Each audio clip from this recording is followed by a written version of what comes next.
Hey everybody, it's Andrew here at Vespa Portland, and I'm standing with the brand new Vespa Primavera 150 in Arancio Impulsivo, impulsive orange. In 2024, this is actually the 10th year of the Primavera. I can't believe it. This bike came out in 2014. I own a 2015 Primavera, and it's still fantastic, even though it's well over, 13,000 miles at this point, which saying that out loud isn't that much compared to some of the customers we have in here who are up into the 40,000 range on their bikes, and they're also running great. There's just been a few aesthetic changes to the Primavera. Nothing I think that you would really notice mechanically about it if you were riding, but we'll talk through some of the aesthetics when we get out on the road and some of the things that are under the hood. Just kind of an overall feel of what this bike has after a nice long 10-year lifespan so far. I hope that they don't change anything about it because I think this bike looks great.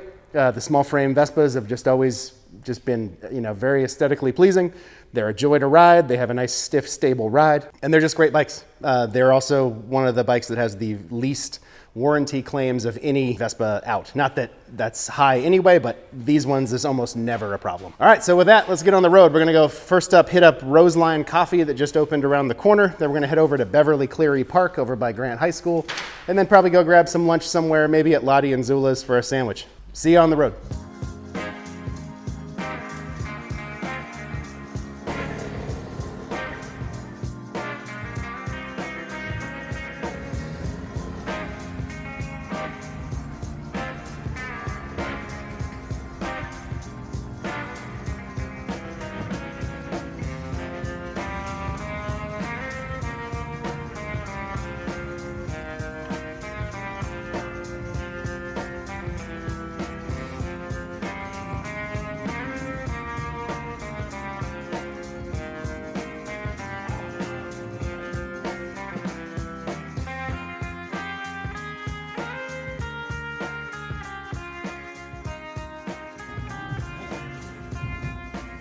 I'm here at Roseline Coffee, which is right around the corner from our shop. If you're ever over here for a service or anything like that, this is an easy place you can walk to and get a good cup of coffee.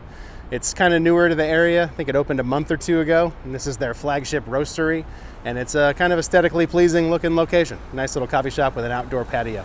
The front of the scooter, we'll start there. The headlight is exactly the same as it has been for the last few years now. It's the full LED. The headlight bezel has been redesigned a little bit, but good news is we checked and the part numbers on the existing windscreens for the Primavera match the former model years, so that's awesome. Good to have that cross compatibility. Down below, the horn cover has been redesigned a touch. There's a nice little ridge right there, and then the grille right now is all one piece, just like it is on the GTS HPE. It used to be 3 individual little pieces to the grille. Now it's just one piece, and it all attaches on the back. The fender crest is redesigned, sits a little lower, and it doesn't have the little bridge underneath it. The reflector bases on the fender are also a different part number, just in case you ever need a new one of those. The marketing materials for the 2024 Primavera said that there are now LED lights throughout the whole bike. Kinda. In some markets that may be true, but here in America, we're still subject to a lot of the DOT regulations on import. So you will still see the pod turn signals under here on import. On this particular bike, we've already actually taken those off just to see if we can kind of do the European turn signal upgrade that a lot of people ask for and put the turn signals from the pods back into the body. Now what's cool about the new Primavera is that the LED running light also includes an LED turn signal, and if you can get that connected again, it looks pretty great. That said, the running lights in the rear of the bike, at least in America, they still have the incandescent bulb, and the license plate frame light also is incandescent. So not entirely LED in America, but the front is now, which is an improvement. The trim around the leg shield, the beading is the actual term, is also a little bit redesigned. It's a little sharper, and it attaches in a different way on the back.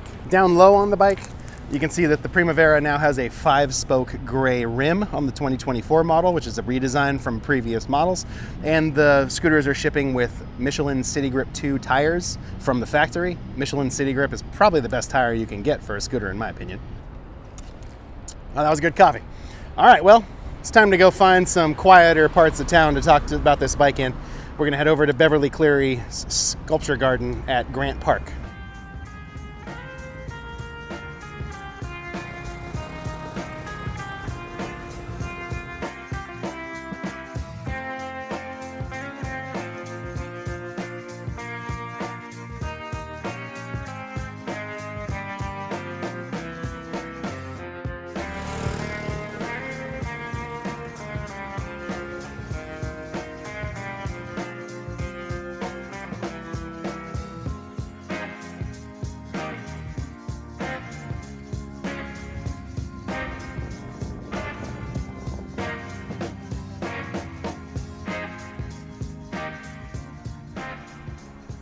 Welcome to the Beverly Cleary Sculpture Garden here at Grant Park in Portland, Oregon. This is actually the neighborhood that Beverly Cleary, the famous author, grew up in.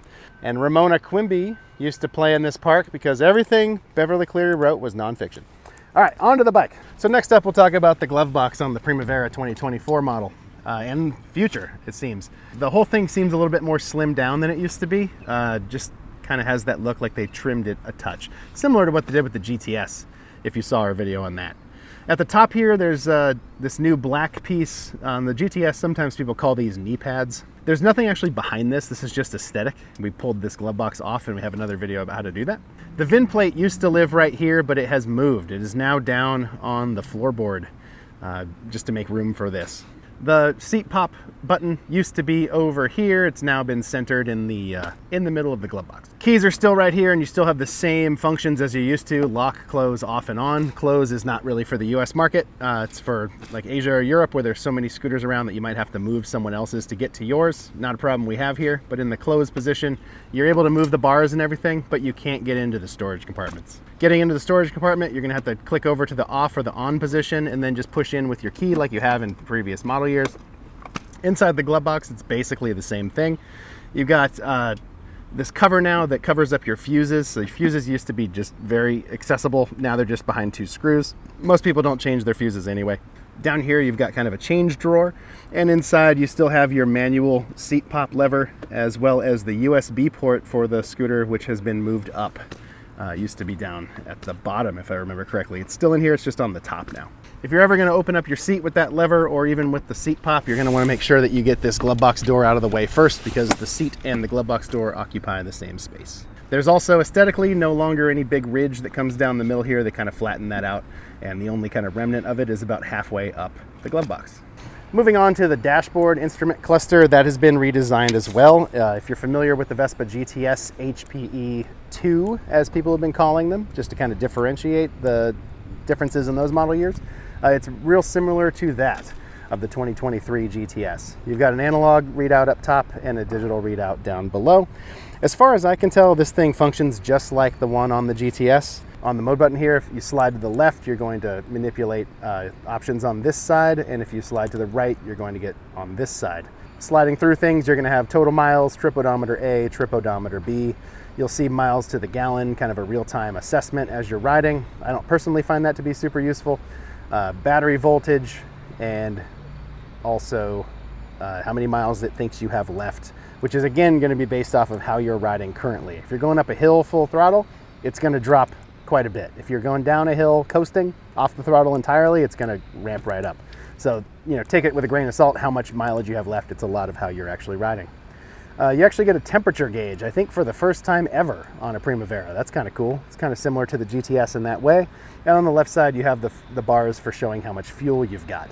This little light right here is no oil pressure. The bike is not on. This flashing ABS light is showing you that the ABS system, the anti-lock brake system, is set to take input. As soon as you go 3 miles an hour, that is going to extinguish, and once you stop, it's going to start flashing again, letting you know it's still ready. It's not a problem unless it's on solid. If that's the case, hit up your local shop. And then the check engine light is on right there, just showing you that it's illuminating because the bike is not on. One thing that's a bit of a bummer, software-wise, this bike inherited the same silly quirk where there is no 12-hour clock. You can see it says 13:57, it's 1:57 p.m. right now. Unfortunately, it's 24-hour clock only, so you need to get used to that kind of military time. However, in the settings, you can set a United States or United Kingdom gallon for your gas. Little odd there. I kind of wish they would have had the 12-hour. Maybe they'll fix it in a future model. Moving over to the left handlebars here, we've got a newly redesigned grip. This is the same as the GTS 2023 and up, just shortened. The GTS grip's a little longer. There's also a new brake lever on here, which is the same as the GTS HPE 2. So HPE 2 being the 23 and beyond. You've got your same high beam there, and then to flash it at people, you have it there. You got your same turn signals, left and right, and to press in to cancel. No change there. You got the horn, of course, same spot. And moving to the right side, you've got a kill switch, the mode button to slide around the dashboard as you saw, and the electric start. Getting the bike started is as simple as having the key in the on position, holding a brake, and pressing the electric start. And the bike comes right to life. When you want to turn it off, kill switch. and then key off. The mirrors, same design, although the marketing material said that they had done some kind of I can't remember how they worded it, but it was an improvement to have it stay in place. So maybe they did something with the joint here. I'm not sure. I do know, however, that the mirrors are now sold only as a pair. So if your bike falls over or somebody does something to it and breaks one mirror, you're gonna have to go ahead and buy 2 mirrors to replace that. There's also a new key. It's actually the same part number, I believe, as the keyed HPEs, not the new 23s that are keyless, and also the Vespa Electrica. Might not be anything special about that. Vespa is pretty into streamlining parts, so a lot of things work with a lot of different parts. There is also a new ABS system, at least as far as the part number goes on here. I don't think you're going to notice anything different when you're braking. I certainly didn't, but that is a difference on there under the hood. The engine's also homologated to Euro 5 emissions standards, so cleaner and quieter. Another thing that the rider is never going to notice, but just if you're a nerd, you want to know about it, is there's a new O2 sensor, the Lambda sensor. It's actually the same as the one on the BV400 now. Again, never something you're going to notice as a rider. It's just kind of interesting. And then down here on the bottom, they've redesigned the exhaust, and the exhaust also has a catalytic converter in it now, just like the GTS HPE does. No doubt that's part of the same kind of Euro 5 emissions standards that Vespa Piaggio has to keep hitting. Checking out the taillight. The taillight has been redesigned as well. It looks quite a bit like the GTS now.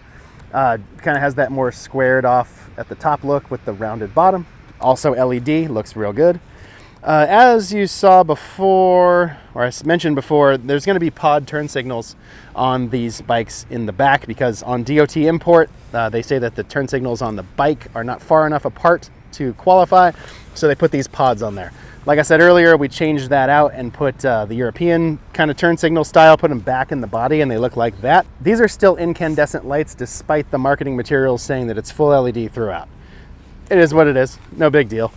You got incandescent lights in here, and also one in the license plate light illuminating your plate at night. Looks like no change to the license plate frame or holder itself. Nothing different there. The seat has also been redesigned, which I'm speculating here, but it feels squishier. It feels perhaps a little more comfortable, because one of the things we heard about prior models is, oh, the seat's so hard, etc. And this may actually be better for shorter riders too, because you may have the ability to kind of sink into it just a little bit. Now, whether or not that is completely me just speculating and making things up placebo style, or whether or not that's real, you're gonna have to sit on it yourself. Obviously, I can't explain this to you through a TV or your phone. But yeah, come sit on one at your local dealership. It feels softer than the previous models. I found it to be pretty comfortable on the ride over here. I think the seat on the base model Primaveras is all going to be this same style, although sometimes they change the stitching color kind of depending on what color bike you're getting. But I believe they're all black this time around. I'll flash a graphic on the screen of what the seats look like, and you can see if I'm wrong or not. All right, heading under the seat, you're gonna see actually really nice amount of storage. Things that have not changed: no pets, no ice cream. Good spot for burritos, bad spot for cats. Underneath your seat here, you're going to still get your Piaggio warranty booklet and the owner's manual. You should keep these things around. You should really read your owner's manual. It'll tell you a lot of the stuff I'm telling you in greater detail. There's also included tools. I think they've really slimmed this down, and if I remember correctly, this is simply a shock adjuster now. They used to include like Torx fastener drivers, but those aren't there anymore, I don't think. We also found something very cool. There's another set of lock set tumblers under here, which means you can now key your top case to your ignition key, so you only have to carry one key. That's awesome. The Liberty previously would do that. I think the BV had that as well. Hopefully they add that to the GTS. It's great to see that. If you can carry less keys, it's always a win. So as you can see, the storage bucket is pretty large. And if you own a Primavera now, or you've known about Primaveras for a while, this may look bigger than it used to be, especially on the 150cc model. And the reason for that is there's no longer a giant plastic bulge right here to hide the brick-sized charcoal canister. They have removed that massive charcoal canister, slimmed it down into kind of a cylindrical form, and tucked it into the frame out of the way. So what that means is you now get all this space that previously wasn't available on other model year bikes. Now, that said, you're gonna fill this up riding. It always happens. People always ask us, can you fit a helmet under there? You might when you first buy your bike, but eventually this thing will fill up with junk and you probably won't be using that anyway. You'll be hanging your helmet on the sides like everybody else, or taking it with you. We were able to fit a size large Biltwell Bonanza open face helmet in here and close the seat. Probably no way you're gonna get a full face in here. A medium open face might work, small for sure. But a large seems like the biggest size you could get in here with nothing else in the box. Now, that said, you do gain back all this space because you don't have that bulge there. But when we pull this thing out, you'll notice that this bottom bulge is a little larger than it used to be. And the reason for that is when we take the seat out, there's a larger throttle body ECU that is now on top of the engine, just like the Vespa GTS line.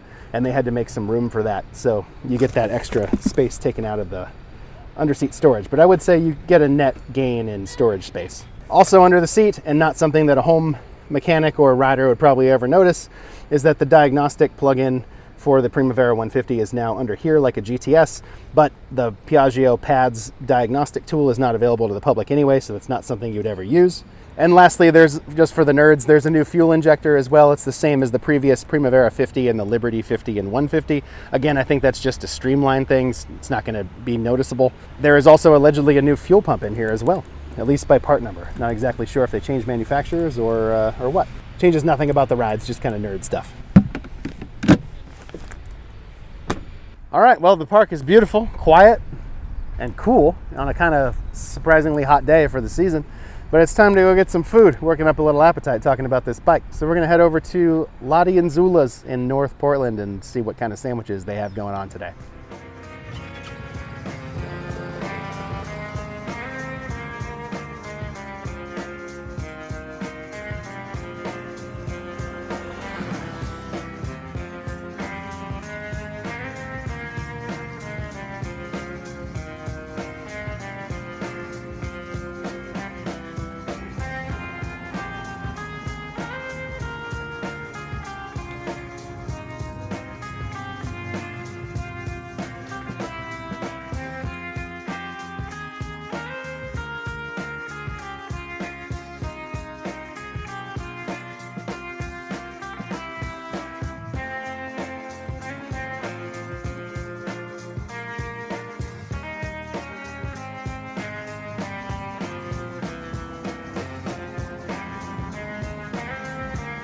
All right, here we are at Lottie and Zula's, about to tear up this delicious sandwich. This is a smoked beet melt.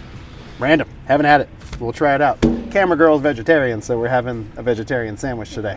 On the road here, it felt like a Primavera. I have a 2015, like I said at the beginning of the video, and that bike still, 9 years later, feels solid, fun to ride. This Primavera is no different. It's the same smooth ride that anyone who's ridden a Primavera would expect. If you're looking to get your hands on a Vespa Primavera in 2024, the MSRP is $5,749 for the, I guess you would call it the base model. There's also going to be a Primavera Sport and a Primavera Tech. The Tech will be keyless. We'll get to that when it shows up. Right now we're talking about this one. All the previous model year colors are still available for the 2024 Primavera. That is orange, white, black, verde, and dark blue. Verde being that kind of mint color. These should be arriving to your local dealerships shortly. I'm excited to see the yellow of the sport model. It's about time that they brought some bright colors back, I think. Let us know what you think about the 2024 model year in the comments. Hope you enjoyed this kind of different video where we go ride around. So hopefully you got to see a little bit of Portland if you don't live here. And if you do live here, here's 3 more places you can go explore on your own time. All right, everybody, thanks for watching. That's the 2024 Vespa Primavera 150. It's a great bike. We can match you up with one if you want. Oh boy, this beast. Look at that.